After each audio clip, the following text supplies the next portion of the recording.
With us today is Dr. Farah Sharani. She is an oncologist at Driscoll Children's Cancer and Blood Disorder Center. Thank you so much for joining us today. Happy to be here. Thanks for having me. Well, as we begin to help raise awareness, we want to talk about what cancers are the most common among children and if anything can be done to even prevent this. Sure. I'll start by just talking about how common pediatric cancer is at all. So every day in the United States, we have about 43 children that are diagnosed with cancer. And 1 in 8 kids actually succumb to the illness and do not survive. So pediatric cancer remains the #1 cause of death for children here in the United States. Now, for this to be such a common thing, which I had no idea that it was this common, is there anything that can be done to prevent childhood cancer at all?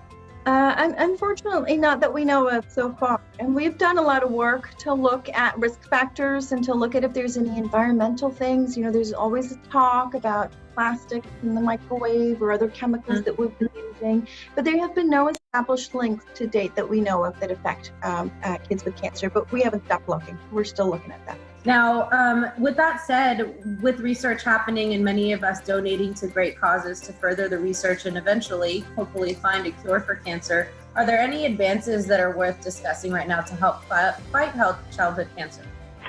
Absolutely. I think we've seen a big change in pediatric cancer over the last 50 years. Only 4% of national funding actually goes to pediatric cancer research, which is a very, very, very tiny chunk, but it's because compared to the incidence of pediatric cancer compared to adult diseases. And most recently, we've actually started implementing some immunotherapy in pediatric cancer.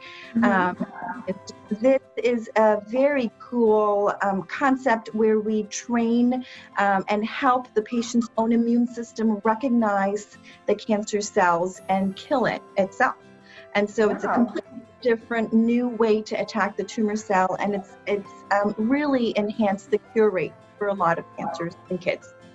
Well, that is fantastic news, and I'm sure you're putting a smile on some of the faces at home that are watching, because it is common and it is something that many parents unfortunately have to face, and no one wants to have to think about losing their child, especially to something like childhood cancer. Now, what are the best ways for us as a community to support? You mentioned only 4% goes particularly to childhood cancer studies. Are there certain programs or ways that we can donate to ensure that our money goes to this particular area? Of course, I think that's a really great question. Driscoll does several childhood cancer awareness events every year. Unfortunately, with the pandemic and COVID going on, we've been very restricted in what we can do to raise awareness on this behalf.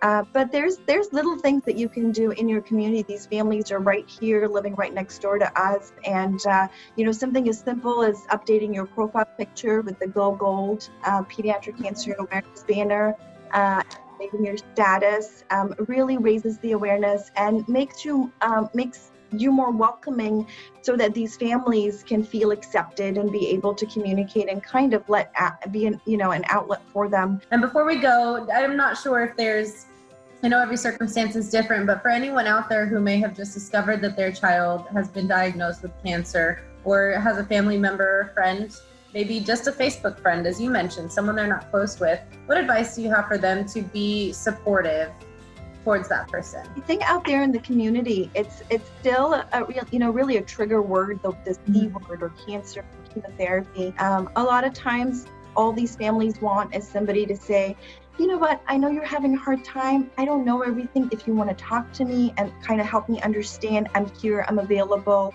It doesn't have to be today, call me 3 months from now in the middle of the night, whatever it is. And just to kind of let them know that you are there, and it may be hard to touch base with them all the time because they are going through a very busy treatment schedule, but just to make them know that you're available, I think can be very helpful.